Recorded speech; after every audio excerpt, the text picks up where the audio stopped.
Hey there, welcome back to my YouTube channel. Now, my goal is that at the end of this video is to walk you through what are different kinds of virtual assistants that you need depending on where your business is at. Now, if this is your first time on my channel, my name is Lai Lacaba. I've been working from home since I was 15 years old and now run a virtual assistant company here in the Philippines, 2XU. And I post videos every Sunday and Thursday on how to work from home and how to focus from home. So make sure to hit the subscribe button right there so you don't miss any of my videos. And when it comes to hiring a virtual assistant, it does really depend on where your business is at.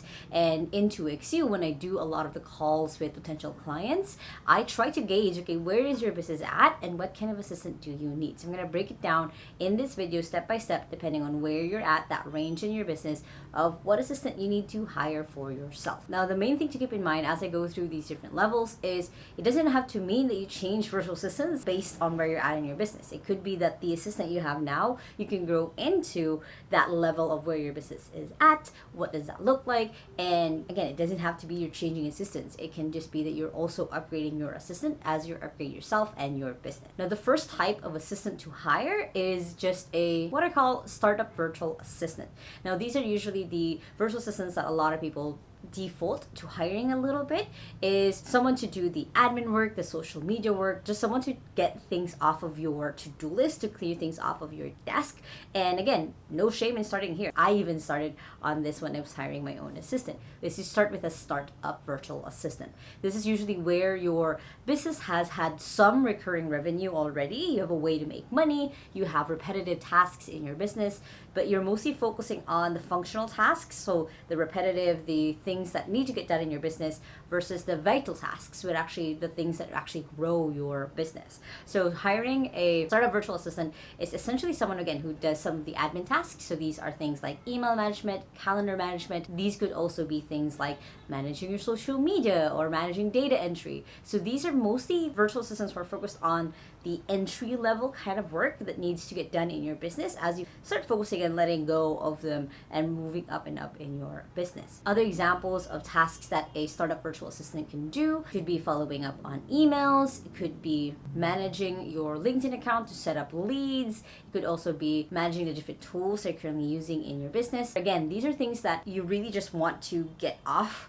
of working on the things on your business that you don't need to because they're not your zone of genius or your expertise. These are not things that you can start delegating to an assistant. The second kind of virtual assistant that you can hire as you grow in your business is now a project manager virtual assistant. So what a project manager virtual assistant does is they help now manage the projects. Instead of focusing on the small tasks that need to get done in a day, they're now focusing on the bigger projects. They're now focusing on the big picture of you in your business. So they're more managing things like managing maybe the freelancers that you're working with, managing the things that need to get done in a certain project. So these are the kinds of assistants who are now managing like website revamp projects. These are now the assistants who are in charge of creating like employee handbook in your business.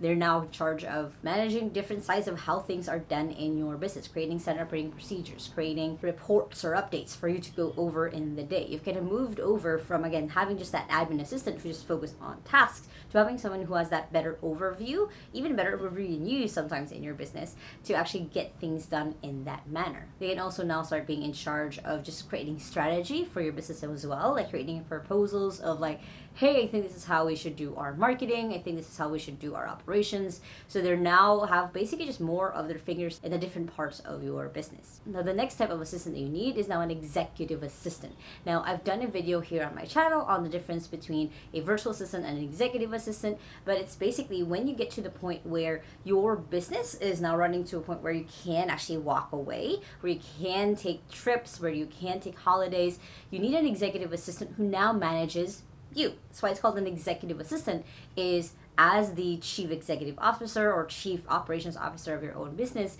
they're now managing you and what you need to focus on growing your business. So really good examples of this is an executive helps when it comes to booking your flights, when it comes to booking for your speaking gigs or your podcasts. They're focused more just on you because they know that as your status grows, the business will also grow with you. As you're more freed up on the other things, you're now freed up to keep growing your business. Again, that level of freedom, that difference between a virtual assistant and executive executive assistant is they're focused on managing you, making sure that you're aligned with what the business is supposed to be focused on, making sure that you are focused on the next steps, the next strategy in your business. Again, an executive assistant focuses on you, on what you need, so you can really focus on the things that need to get done. There is a little bit of a crossover with project management assistant and an executive assistant where they could be also managing people, they could also be managing projects, but again, the main thing that they're managing is you, what you're supposed to be working on. Now, the highest kind of assistant that you need is a chief assistant.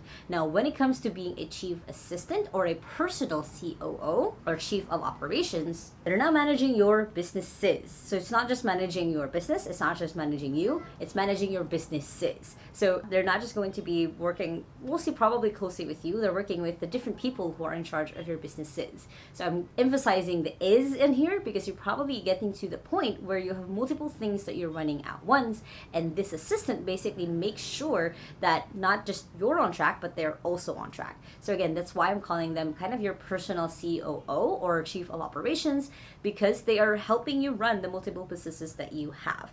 And this is ideally kind of the highest level of kind of assistant that you can get, because they're now getting to the point where they understand you, they understand the businesses that you have, and they understand what needs to get done in order for things to be aligned to the goal. Example of tasks for this is they're now running your board meetings, they're now the ones talking with your other chiefs in your different businesses, they're now the ones who are reading reports instead of creating the reports. They've now essentially replaced you in a lot of the essential work in the business. So again, you could focus on creating another business and the next project and then the next, and actually creating your lifestyle kind of business. A virtual assistant can really be just rising to the level of where we're at. So I really encourage that when you do hire for a virtual assistant yourself, is that you hire someone who's just a little bit higher than you, so then you can raise yourself up to their standards, and then they can tell you also and walk you through what needs to get done. And if you think that you're ready to get a virtual assistant, feel free to take our scorecard on 2xu.com/scorecard to see if you are a good match for what kind of assistant that you need based on different levels that we just walked through. And of course, if you like this video, make sure to hit the thumbs up button right there and comment below what kind of assistant do you think that you need depending on where your business is at. I would love to know. And if you still haven't yet, make sure to hit the subscribe button right there so don't miss any of our videos every Sunday and Thursday on how to work from home and how to have a business from home, which you guys can check out those two playlists right here and the latest video right here. I hope you guys have an awesome day. Remember that small steps matters, and I'll see you in the next video. Bye!